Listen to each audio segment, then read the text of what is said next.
Greetings comic lovers and welcome back to Casually Comics, the channel where we chat all things comics, from reviews of comics new and old, to anecdotes, to history, to really wherever our whims take us. Oh ho, the return to Whim City. If you've been following Supergirl for a while, even in passing in comic book form, you may have happened upon this little tidbit, heard whispers of it. It's one of those ones people like to throw out there a lot because it's so off the wall. It comes in various forms. Did you know that Supergirl dated her pet horse? Did you know that Supergirl made out with her horse? Did you know that Supergirl's horse tricked her into dating him? I'm sure some of you are just like, Supergirl had a horse? So this is a quirky bit of Silver Age history that's more complicated than it sounds on the tin. Comet The Superhorse has a pretty convoluted history for a super pet. For Superman and his family had a menagerie of pets for a time, very much inspired by Captain Marvel, Billy Batson. And in fact, many created by famed Captain Marvel contributor Otto Binder. The Big Red Cheese and the Man of Steel had some beef to settle for quite a while. Yes, Billy was called the Big Red Cheese. Embrace it. So for those of you who are curious, I will chart the tale of Supergirl and her horse Comet, and the love that should not be. And you're gonna want to stick around because this story has centaurs. But before we get started, I'm Sasha, and if you're enjoying this content, you know what to do.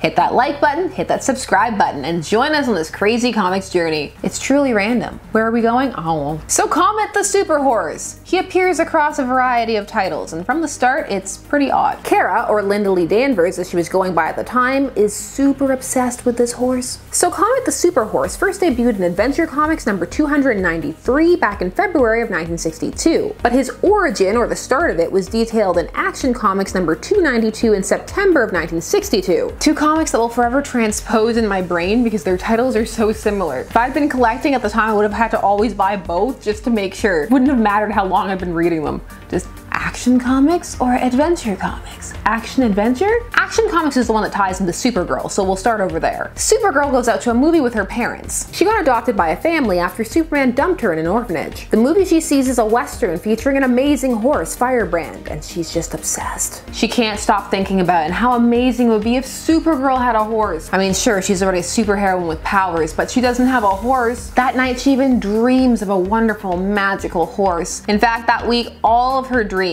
are about horses. The same horse. She also names the horse Comet in her dreams, and they go off and do super heroic feats. This panel, she's uncomfortably into this horse. Although these dreams start to get so persistent, they start to freak her out a tiny bit, because when her dad proposes that he has a week off the same week that she has off for her school, she can pick any place to go for vacation. She chooses a ranch, a horse ranch. The Supergirl Dude Ranch in the Sierras, which is a ranch that is named after her because she once saved the livestock. It's totally to honor her. The owner is in no way cashing in. You put that cynicism back in your pocket. Once there, she meets a horse that looks exactly like Comet, and she has an instant connection with him and feels like she knows him. Indeed, Comet seems to know what she's thinking and takes her to a giant sign of herself to kind of indicate that, does he know that she is Supergirl? That's how she takes it. I understand what you're trying to say, Comet.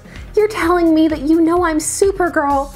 It's unbelievable. Your amazing intelligence proves that you're a super horse in every way, Comet.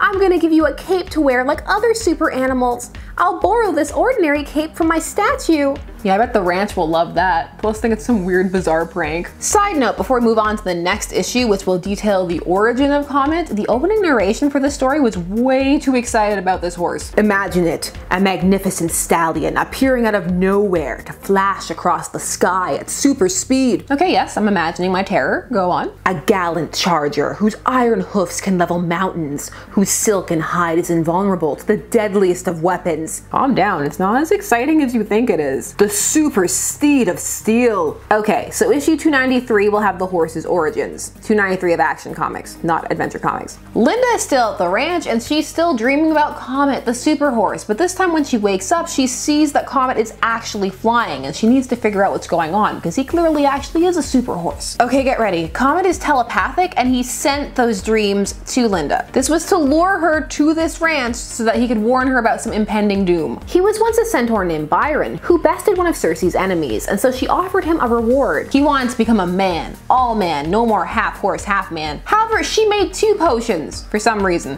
One that would turn him fully into a horse and the other that would turn him fully into a man. Why? If you mix them half and half, does that turn him back into a centaur? Is that why there's two? Anyway, she gave him the wrong one, and so he became a horse. And she feels super bad about it, so she makes another potion that gives him superpowers as attributed to the Roman gods. He got his telepathy from Neptune, aka Poseidon. But as it turns out, Circe isn't that absent-minded. No, her rival, who Byron had bested, swapped the potions. And he wasn't done yet. He hates this horse. So he manages to use magic to get him trapped up on an asteroid for centuries in a magical force field. He's only freed when Supergirl's rocket blasts past and breaks it somehow. So Comet followed this rocket to Earth and thus began his time observing Supergirl. Always watching. Ew. So he's been trying to warn her about an alien attack. She is thrilled by all of this, not all horrified by her horse stalker who has been projecting thoughts into her mind telepathically. Psychic messages in her dreams that weren't just look out, they were like, look at all the fun we're gonna have together. We're gonna have so much fun. Now for some reason it was decided that Comet was gonna be protective of his secret identity, despite the fact that he already told her his origins. I mean, really, the idea that he could conceivably one day be a man if he was already turned fully into a horse should not have been that big of a leap to make. In issue 301, Supergirl and Comet go to the planet Xerox, where upon helping to save Prince Endor, Comet is offered a reward. So once again, he asks to be a man, and he blabs his whole backstory again because he's just telling anybody who'll listen. Endor tells him he can do it, but it will be a temporary spell. But when he goes back to Earth, he'll turn into a man whenever a comet is passing through the solar system. Which doesn't sound like too bad of a deal. I mean, it's better than nothing. Weird side note, when he transforms on Earth, because of course there's a comet passing by, he goes to get his clothes from one of Luthor's secret lairs that he knows about from his adventures with Supergirl. It's like, I need clothes. I know, Lex. Since he's gonna be a man for the duration of the time it takes the comet to pass, he decides to get a job. And he decides to get one at a local rodeo. There he names himself Bronco Bill, which was also the name of a Western character that used to be published. He spells it slightly differently though. But meanwhile, Kara is looking for her Superhorse, wherever could he be? Which leads her to the rodeo where Bronco Bill is working. And she is quite impressed with him when she sees him. He gets his shirt torn open and she sees he has a comet-shaped mark on his back, just like her horse. Now is his time. He can come out and tell her, I am your horse. Great news, I'm a man now sometimes. Also, I love you, I guess? But he just goes, oh yeah, that's my birthmark, I've always had that. The two end up crowned king and queen of the rodeo, which means they kiss for the cameras. I don't like it. I wonder what Supergirl would say if she knew who I really was. Ew, the chuckle. Creep City. She'd probably say something along the lines of, I thought that we were partners and friends. Why would you do this to me? I'll never trust you again. I have no horse. I could have told her who I was, but I wanted to keep my other identity secret. It could help me in my super task someday. How? Elaborate, please. Byron, Comet, Bronco. But oh no, we're not done. If you were like, okay, so he made out with her, that's it though, right? No, it's not. We have more. He did it again, just 10 issues later in issue 311. Bill, my dearest, I love you. He's the man of my dreams. Someday I'll have to tell him my secret identity. Linda, how I've dreamed of this moment. I wonder how she'll react when she discovers who I really am. Nay. Comet, why are you like this? He keeps saying that he loves her, but if he did, he wouldn't be tricking her like this. There's no reason for him to have to protect this identity. He's not even really a horse, he's a centaur. The plot for this one is that it's Valentine's Day and that both Linda and Supergirl just have admirers everywhere. They're almost tripping over each other. The Daily Planet is full of Valentines just for her. Not for Superman though. Take that, Clark. This would weird me out though. I would not be flattered. That may be my history of not receiving Valentines though, unless it was mandatory speaking, but I think no, and I think it's weird. As she takes the cars to the Fortress of Solitude, because that's totally what it's for, she runs into Comet. Comet, glad to see you. This is the happiest day of my life. I know. I can read your thoughts telepathically. Comet, I forgot about the horse telepathy and that he can read her thoughts. Comet gets more and more jealous as she gets more and more Valentines. Like from Jero, who trained fish in Atlantis to spell out a Valentine for her. She makes out with him for it. Score 1 for fish. How lovely she is. Her friends are lucky to be able to express their affection for her.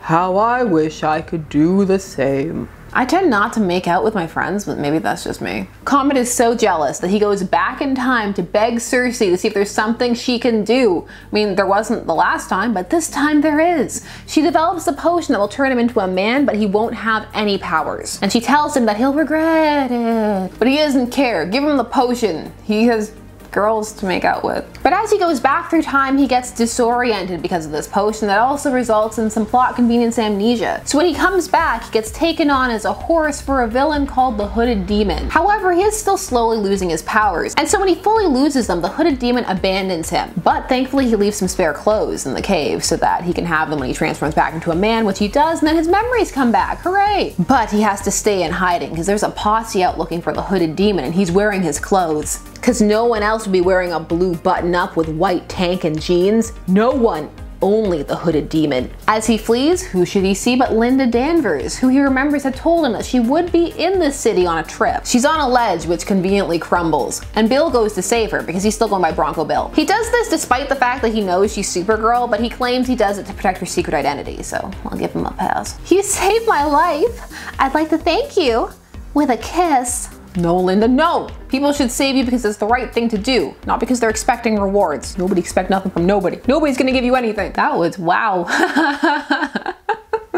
Life's hard, kids. Also, I think she's on this trip with Dick Malvern, who is like her on-again, off-again boyfriend, and she's just making out with somebody else in front of him. Nothing is right. It's all gone wrong. He offers to be their guide and keep them safe because he's already explored the area as a horse, so he figures he knows some interesting places that he could take them. And he proceeds to be ridiculous. He approaches bear cubs and cuddles them, and it's just all stuff that Linda's super into. She even carves their names together in a heart on a tree with her heat vision. It's not too late, Bill. 4 little words.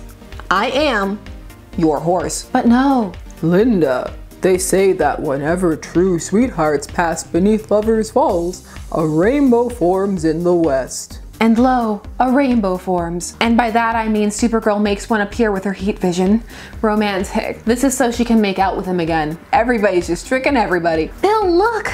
You know what that means? It means we love each other, darling. Nay, how sweet. I'll bet she made that rainbow with her heat vision to show me how much she cares. Bill thinks that he will tell Linda once he's worked up the courage and made out with her a few more times. But that posse is still looking for him, and he never stopped to change his clothes, not even to take off the button up. So he flees, not a horse that happens to be white. So it looks like he is not only the Hooded Demon, but that he has her horse. And she's coming after him, and so he begs Cersei that he does indeed regret it. Please change him back, because becoming a horse again and living a life of torment trapped as an animal is better than explaining simple truths. The real Hooded Demon is arrested, and Supergirl gets her horse back, but she laments that she didn't believe in Bill. Oh, Comet, Bronco Bill was so handsome, so noble. Why didn't I trust him? I'll probably never see him again. Good.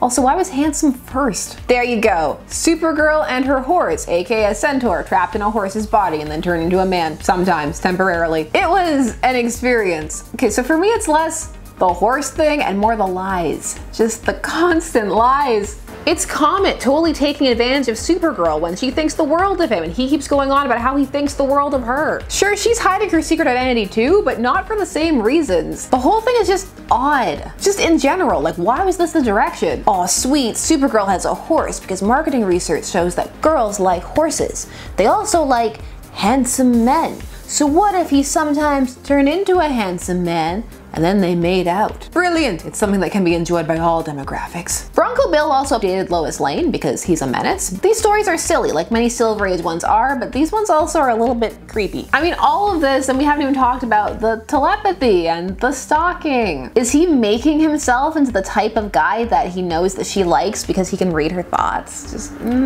Also the fact that the boxes keep being like, he's a man and she's a girl, just leave her alone, Comet. These stories also make her seem really shallow. There's nothing wrong with liking a handsome face, but she just abandons all reason. Also, some of the mores of the time just stand out a bit more when they're coupled with all the other things going on. Still, now you know more about the saga of Supergirl and her horse, Comet the Wonder Stalker. It was a thing that happened. What older plotline or newer one has just completely thrown you through a loop, like you weren't ready? Let me know in the comments below, and while you're down there, please do all the YouTube things, like, share, comment, subscribe, and hit the bell notifications so that you never miss a vid. Thanks so much for taking some time out of your day to discuss comics with me. I always appreciate it, and I'll see you again soon. Bye bye.